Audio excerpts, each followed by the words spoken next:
Hello and welcome back to OmniFit TV. This is your host Omar speaking, and today I'm going to cover the suggestion that has been made, the proposition that has been put forward by the Saudi Arabian FA to hold the World Cup on a biennial basis. Now, I could easily make a very good argument for this if I were a businessman. Excuse me. I was about to go somewhere I shouldn't have. But I am not a greedy businessman. I am a football fan. I am someone who is passionate about this sport. I am someone who loves the beautiful game. I am someone who literally spends his time covering this wondrous disaster we call football. This is why I do this. This sport is why I'm sitting right here talking about this. And as soon as I saw this piece of news, I couldn't help but make a video. Now, to put this into context, I shot a 27-minute long podcast episode about this certain issue just a couple of hours ago, and I lost the audio. So excuse me if I sound a little irked. Anyway, on to the topic at hand. I find it hilarious that the Saudi Arabian FA have put this proposition back on the table for FIFA. And because of that, the FIFA committee are going to have a remote meeting tomorrow, or rather, throughout their remote meeting, they are going to discuss the feasibility of this proposition, quote unquote. Now, this is perhaps one of the most hypocritical things I have ever heard as a fan, especially coming out of the whole European Super League issue. I am genuinely doing my best to hold my tongue. The Super League problem has not yet been put to rest. Let's put it that way. And if you believe that, then you may be a little naive. Now, I'm bringing the Super League up because it was put together for the same exact purpose: money. Now, granted, we are currently dealing with the backlash of a horrible pandemic. And I mean that both socially and institutionally. You know, schools, hospitals, football clubs, and everywhere else.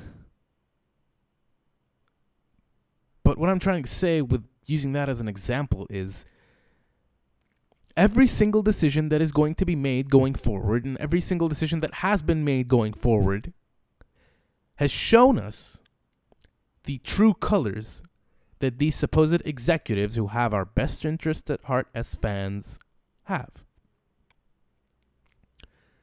These people don't care about the sport.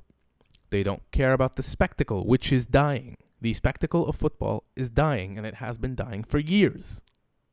It has changed. It has evolved, or rather de-evolved. We are dealing with financial issues, the likes of which we have never seen in the history of the sport. And I expect a lot more business-driven decisions to be made going forward. And that is not something that assures me whatsoever. The only bright side to the current issue is that when you look at how fans rose up and how they are still rising up against their club's corrupt owners and the Super League, you start thinking, hey, this game is ours, it has always been ours, and we will take it back. Now, I think there should be a lot more fan presence in regards to such decisions.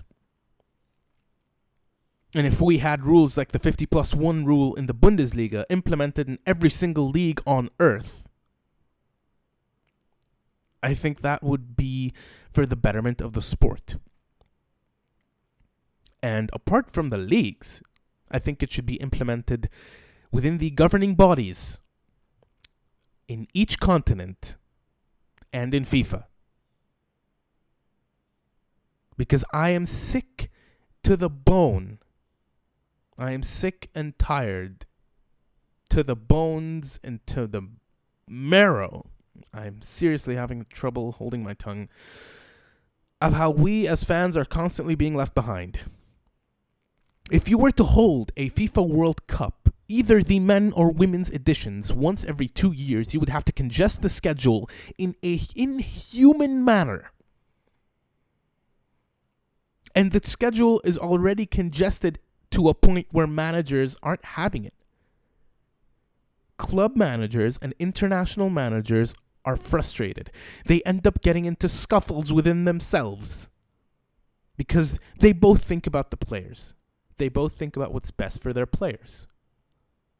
And mind you, you can't blame them.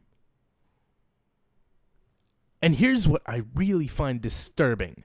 When managers like Jurgen Klopp criticize the scheduling, they get laughed at. They get ridiculed. They get turned into memes. And I understand the point of having to go into a game thinking, all right, I have played a game once every 2 or 3 days now. I'm exhausted.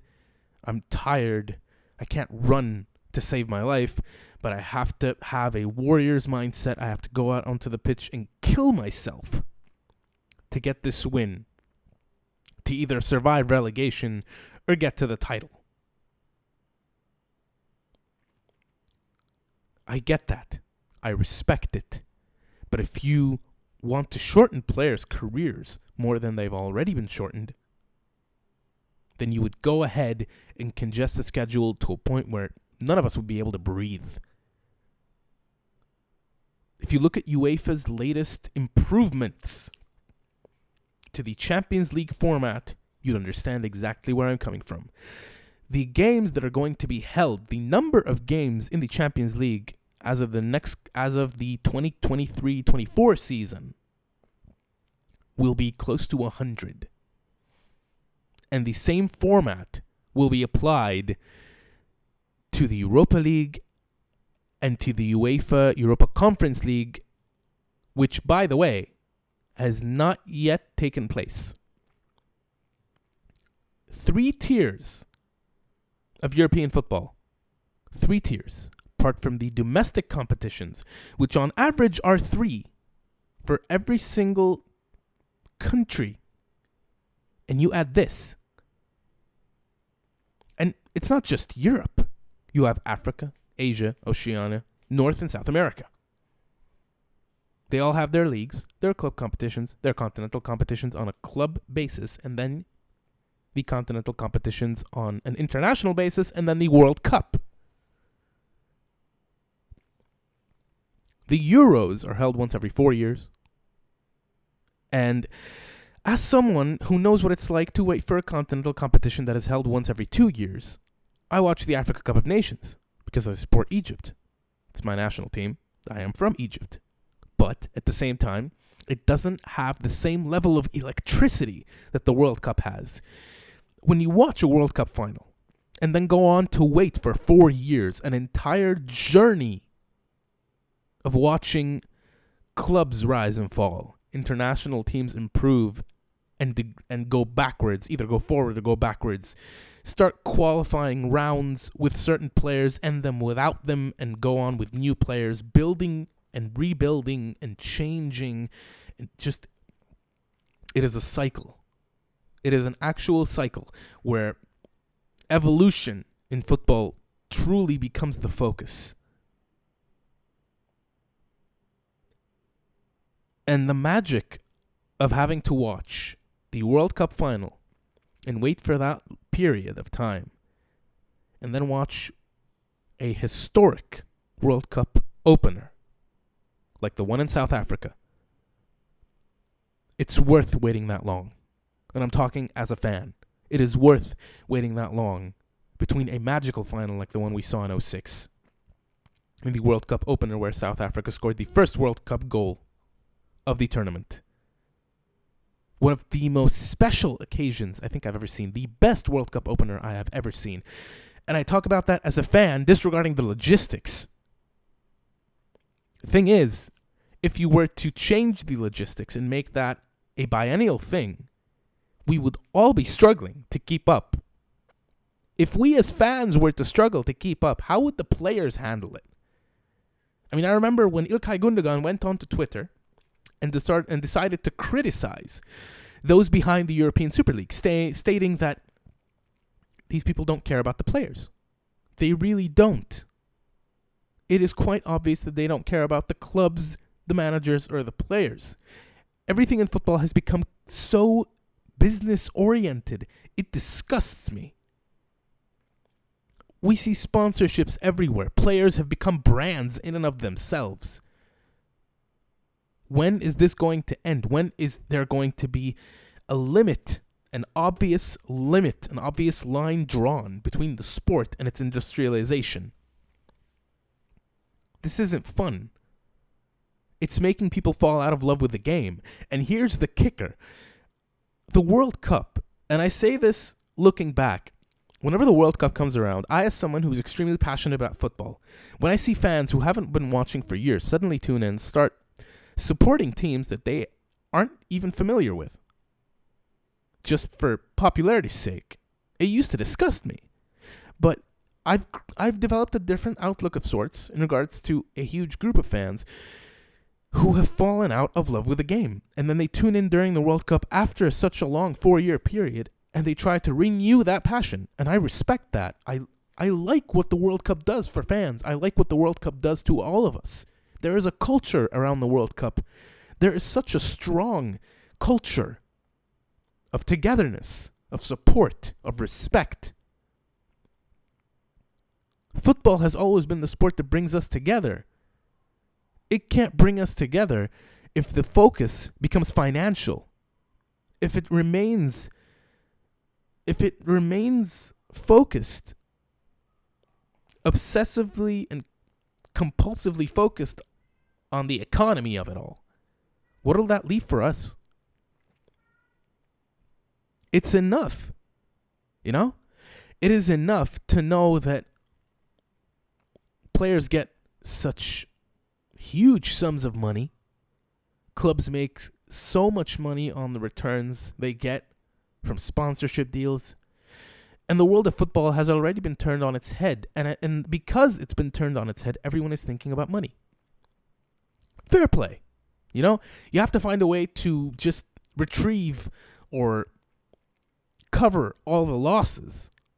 But at the same time, you can't do it at the expense of the value of the game. The World Cup is the manifestation, is the purest manifestation of football. If some of that value were to be taken away, then what then? What do we do?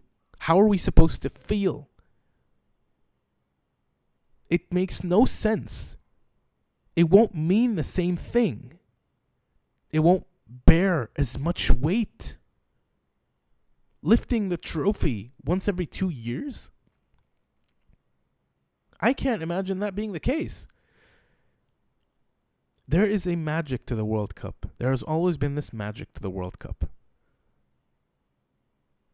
You have all of these competitions, and you find a way to fit the qualification rounds for the international continental competitions, both. And that's a pain. It's a huge pain to fit the Euros competition, the Euros qualifiers, the World Cup qualifiers, the CAF Africa Cup of Nations qualifiers, the Oceanian Cup qualifiers, the Asian Cup qualifiers, the North and South American Cup qualifiers. All in between the Premier League fixtures, the EFL Cup fixtures, the FA Cup fixtures, the La Liga fixtures, the Coppa del Re fixtures, the Coppa Italia fixtures, the Serie A fixtures. It just goes on and on and on and on. Players end up fatigued on both mental and physical grounds. If we don't understand that this is harmful, and mind you, I saw voting polls on social media where people actually supported the Super League. I do not support the Americanization of my sport. And yes, I say my sport because football is my sport. It is our game. The beautiful game is our game. It's always been our game. At a point in time where sponsorship deals were null and void, the only thing that pumped money into these clubs and into these teams were fans, tickets, people showing up. There was so much more value in that.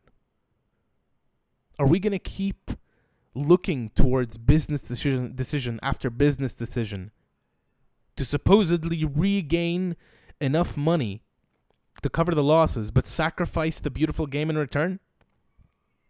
I think, and I hope I'm wrong, that this pandemic has given way to a domino effect of business-oriented decisions like nothing we have ever seen in the history of the sport. And it is going to be horrible unless the fans make their voices heard, make their claims clear, speak clearly. Look at how fans fought back against the Super League. Look at how they protested. Look at how some fans are so disenfranchised and can't stand their owners, their club's owners, that they protested, that they stopped Premier League fixtures from happening. I'm looking at Manchester United and Liverpool. That almost happened twice. It happened once and almost happened twice. If not for the fact that Liverpool sent out a decoy bus. A club sent out a decoy bus to make sure the fixture would still go on. You have to admit, that is cheeky. It's smart. But you can't do it forever. As soon as this pandemic blows over, and it will, as soon as fans are back in the stadiums, they will be. I say this as clearly as possible. Fans will return to the stadiums very soon, in full capacity. As soon as all that happens, we will have a bigger platform from which to speak. And in my humble opinion, fans should have constructive conversations about what needs to be done to improve the state of football. This World Cup proposition can't possibly happen. Look at how these governing bodies treated the Super League issue. And then look at how FIFA treated all of the irregularities that led to Qatar winning the World Cup ownership rights, not the World Cup, winning the bid to host the World Cup. The way they violated human rights on several occasions, the workers that have died. I could go on and on about this, but just do your own research on Qatar's bid to host the World Cup. Look at how Sepp Blatter left the institution that is FIFA in shame. And then look at every single human rights violation that has taken place in order to make sure that Qatar hosts the World Cup and that everything happens without a sound. That's right, without a sound. No one's made a sound.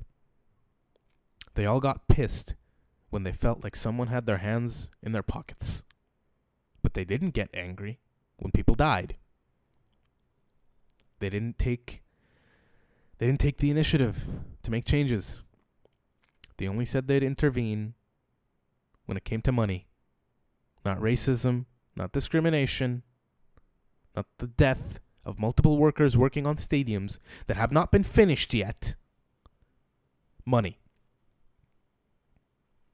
And it's a damn shame. It is embarrassing, dishonoring. It isn't noble. It isn't careful either. It's obvious. It is clear as day. And it is a shame. If we as fans don't have constructive conversations about these issues, if we don't react quickly, carefully, methodically, this will go through. Probably with multiple bribes on the table, if you ask me. And our love for the game will continue to die. I think I speak for all of us when I say that we as fans struggle with a lot of business-oriented issues in football. But I think this would be the final nail on the sport's coffin. Because all hell would break loose if this decision were to be taken. For all of us. And I think it's fair to say that we should make it, we should actually find a way to just plan out what we would do if this were to happen. I think all these people are hypocrites. I think the governing bodies are hypocritical. I think the owners of our favorite clubs are hypocrites. Not all of them, but most of them. And I think if we keep letting this happen, and mind you, we are letting this happen. Fans have a huge role to play in this. If we keep letting this happen, then we will lose the sport. And I don't know about you, but I'd rather not. And with that, I'll end today's video. It's obviously a little shorter, but I've said everything I've had to say. Thank you all for tuning in. If you've watched 5 seconds or if you've watched the entire video, I genuinely appreciate it. Please like, comment, and subscribe if you enjoy our content. Follow us on our social media accounts. The links are in the description below. And I will see you next time the whistle blows. Cheers, everyone.